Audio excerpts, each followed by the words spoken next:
Giving all praise, honor, glory to Yahawah, BAHASHAM, YAHAWASHI, BAHASHAM, RACHAKODASH, double honors to the apostles and the elders, a great millstone and its sincere shalom to the doctrine that's out there pushing in sincerity and in truth and in sound doctrine. All right, yep, another quick video, real quick video. Um, Again, not very much to say on this. This subject is something that we talk about, all the time, man. It's just straight prophecy. That's all it is prophecy. So it's not very much to say on this. It's a video put up by this person named Jay Reed. I've actually done a couple videos off of his a few times because he does reactions off of other videos like shorts from like TikTok and all these other sources like YouTube and things like that, going into the things that we talk about. That's pretty much why I watch this type stuff. So what you see here on the screen, this is actually just the beginning of the video because I'm like that's really all I needed before I even watched the whole thing. This is a job fair. All right, and you see his title: Texas job market is destroyed, and Mega is furious, right? So again, what you see on the screen to the left is a job fair. All right, and job fairs usually have a lot of people. Sometimes they have a lot, sometimes they don't. Right, it's a job fair. You're gonna get a decent amount of people every time you have a job fair, right? So the Jake that was recording this video, he was panning the camera around, and I think he said there's about 5,000 people at the job fair, probably even more. Right, that's ridiculous, right? But again, this is things, and like the guy doing the video said, probably only like 4%, 5% might get the offer letter, the application, right? To join the job and stuff, man. So it's getting wild out here, and this is exactly what we've been telling you people out there, man. That it is about to get wild, and now here we go. It is wild out here now, man. Right, and it's only going to escalate. You people want to keep talking, doing all this messing around, talking all this mess about the Israelites and stuff like that. You got to find something a little better to do with your time, man. You better prepare yourself, right? You better prepare yourself for what's getting ready to come down the wire, man. These are things that we talk about all the time, and for whatever reason, we're always called hate groups for it. So, like I said, really really quick video. I'm not going to keep this video long, all right? Because it's a very simple video. No heavy explanations needed because, like I said, this is stuff that we talk about all the time. If you look up any Great Millstone video, it's always about prophecy. Okay, even if it's about something else, it's going to go right back to prophecy, man.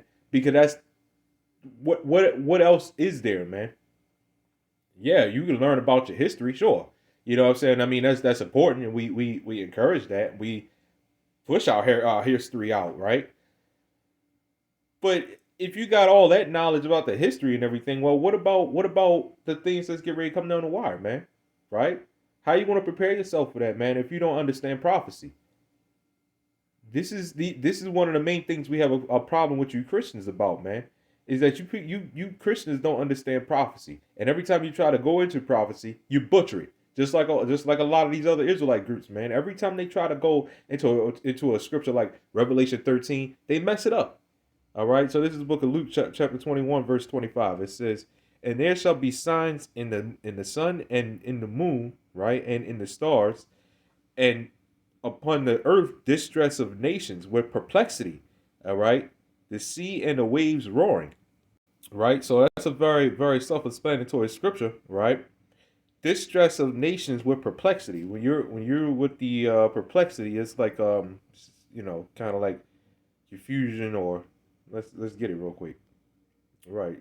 Stated who was in perplex. Let's get it in the I don't. Sometimes I don't like when Blue Letter does that. Right. Let's get it. Yeah. Bewilderment, doubt, uncertainty. Right. Oh yeah. Oh yeah. Yep. Uncertainty. That's a big one there. All right. Doubt, bewilderment, but that uncertainty, right. Right. That's a real big one there. All right, because we are a very uncertain time. That's why I don't understand why people keep talking about insecurity and stuff like that. Well, really, you're supposed to be. You're supposed to be insecure about everything, man. You can't be secure about anything here. The only time we're going to be able to be secure is when we get to the kingdom of heaven. Other than that, here, as long as we're here, you cannot be secure about a damn thing, man. You can forget about it. You can't. It can't happen, right? It can't. If you well, think about it like this: your paycheck, right? I mean, your money, your bank accounts, or whatever. You know, one day, if you're secure, you're not really checking your stuff. But if you're insecure, you're constantly on it. You're constantly checking your bank accounts, because once you understand that, you could wake up one day and it's all wiped out, and you wasn't checking without you even knowing it. You weren't checking. So you have to be insecure about everything here, man, because we are in a serious time of uncertainty right now, man. The thing that we are certain about, though, is this truth, is this word. You got a lot of people that aren't. But the thing that we are certain about is this word, is this truth, and knowing that prophecy is coming, man. It is happening, right? And knowing that salvation and deliverance is coming. That's what's certain. That's what we're secure about. Everything else, relationships, money, your job, everything, your house, right? Your car, everything. You don't know. You're not promised tomorrow, right? You can lay down tonight and not wake up. You know what I mean? So nothing is promised here. We're in a serious time of uncertainty. Okay, so that's what we talk about, perplexity, right? Perplexity. Going back to this, right? And there shall be signs in the sun and in the moon and in the stars, and distress upon nations with perplexity, meaning uncertainty, doubt, bewilderment. They don't know what's getting ready to happen. Distress upon nations, right? These crazy job fairs. That is crazy. 5,000 people at a job fair, man. I mean, I'm not saying that, you know, it hasn't happened before. I'm not saying that because I don't really have much knowledge, about crazy job fairs, unless it was that big of a job fair. But yeah, 5,000 lining up, and just for a small percentage of people to get an offer letter, it's crazy, man, right? But that comes to show the time of perplexity. That's what I'm gonna use, probably start using that from now on. We are in a time of perplexity. We are in very, very uncertain, perilous times. Okay, this is going scrolling back up to Luke 21:11, and great earthquakes shall be in diverse places. Do you know part of those earthquakes is this? Close that out. Part of those earthquakes is this. All right. But you got people getting laid off, people leaving the job. Delivery drivers are quitting left and right by the thousands every single day, right? People are getting laid off by the hundreds and thousands every single day, man. Right? That is a earthquake. What does it mean by earthquakes in diverse places? Commotions. You can look this up. Commotions. Okay, it's going into commotions. Right? The market, the job market. Right? Mega is furious. That is a commotion. I mean, that is an earthquake. So that's what it means by earthquakes in diverse places. Is it actually talk about earthquakes in diverse places for like an actual earthquake? Yeah, but it's also talking about commotions. Yeah, I know these scriptures go manifold. This is why you have to have men interpret these scriptures, man. Okay? Or let me say, yeah, interpret. You gotta have men interpret these scriptures and learn what they're saying. Learn what this is talking about. You can't open up the Bible and read it front to back like a lot of you old fossil Christians, right? You old fossilized Christians love saying that I read the Bible front to back, and then I read you what is the role of a woman, which is literally in Genesis the 2nd chapter, right? What is the role of a woman? You have a fit. You don't know. Now, you know what I mean? So you got to have people interpret these scriptures, all right? It says, and great earthquakes shall be in diverse places, famines and pestilences and fearful sights and great signs. There goes that word signs again. Shall there be from heaven, right? So There goes that word signs again. Now I'm going to jump straight over to the Apocrypha, which a lot of people have a problem with, but I don't really give a shit. All right. Second Esdras, chapter 9, and verse 1.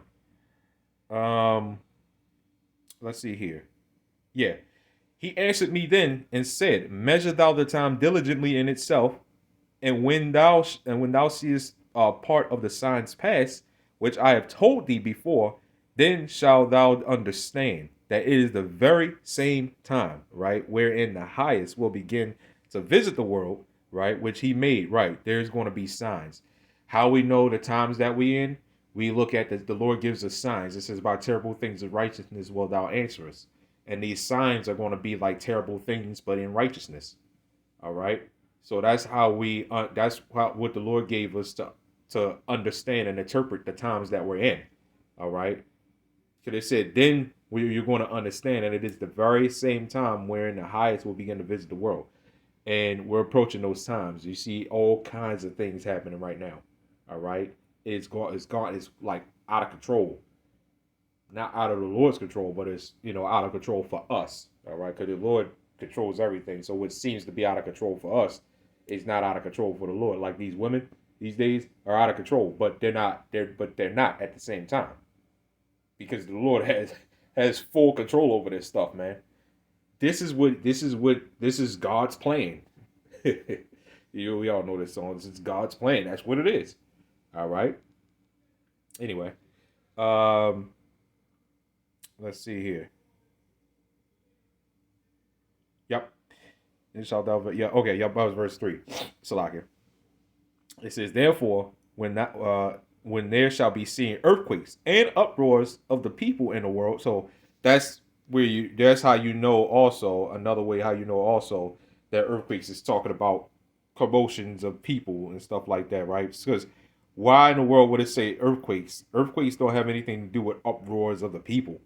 You know what I mean? You could say it causes it because you got storms, and the aftermath could be people going out looting and things like that. It makes people bug out when they don't have, let's say they lost their home and power is out for weeks and months and stuff like that, and people going to start losing it. But again, what does earthquakes and uproars of the people have anything to do with each other? So that's what this is talking about. Commotions and uproars of the people is another way of saying that, right? It says, then shall thou well understand that the Most High spake of those things from the days that were before thee, even from the beginning. Right? For as all that is made in the world have a beginning and an end, and the end is manifest, right? Even so the times also of the highest have plain beginnings and wonderful is. So watch this. So we're talking about signs, right? So even so the times also of the highest have plain beginnings in wonderful in wonder and powerful works, right? And endings and signs and effects and signs. So endings and effects and signs, things that we see happening, right? And beginnings in wonder and powerful works, right? Which explains why we're in a time of signs and effects and not powerful works anymore, right? It explains why, in the scriptures you have people that had powerful works, turning water to wine, and Elijah, and you had Elisha, Paul, you know what I mean, doing all these. But as you notice throughout the timeline of the Bible, those powerful works and those wonders, do you notice they started getting less and less powerful? You know what I mean? They started getting less and less. What could I say? Yeah, they just started getting less. You know what I mean? You started seeing less of it, right? Of those powerful works and those wonderful works. You started seeing less and less of it throughout the timeline of the Bible, and now here we are now, right? Because we're at the end. So even back then, it was working closer and closer and closer to the end. And right now, we're in the lowest state. Humanity is really in the lowest state right now. And right now we're in a time of effects and signs. So it only makes sense why nobody's out here, doing miracles and stuff like that, right? It only makes sense, right? With all these, powers and things like that, right? So we're at the end, and this is showing that the signs and effects are signs that you're at the end, rather than powerful works and wonders, right? See, Esau thinks he's doing a powerful work by creating this AI technology and stuff like that. You know, you can create AI, but you still fail to understand the thing that you've been seeing for years and years and years. Those so-called UFOs. You still fail to understand how they work, but you can make AI and stuff like that. That comes to show you that the Lord's technology is way, way over AI. Esau can't even understand how we dream. Esau doesn't even know what the center of the sun looks like, right? Esau is still discovering parts of the world, still discovering the earth, parts of the earth that he's never discovered before, right? So all this AI technology and all these so-called wonderful works that he's doing, man, the Lord's technology is way over that, man. We are a prime example of the Lord's technology, all right, as far as us being in these messed up, corrupted bodies. How in the world are we still alive with all this poison that's being given to us? We're breathing it in, we're eating it, we're drinking it, right? We're all stressed out. We're all deprived of everything that we need. You know what I mean? So the Lord's technology, the body is an example of the Lord's technology. How certain cells react, like white blood cells, how they react to certain things trying to invade, the body and stuff like that. It's crazy. It's crazy. You know what I mean? And it automatically does it a lot of times without you even knowing. So you have cells, living things inside of you, which you're living, but you have more living things inside of you protecting you without you even knowing. Isn't that something? That is the Lord's technology. That is a prime example of the Lord's technology, just the human body alone. Anyway, giving all praise, honor, glory to YAHAWAH, BAHASHAM, YAHAWASHI. That's all I got on this. Shalom.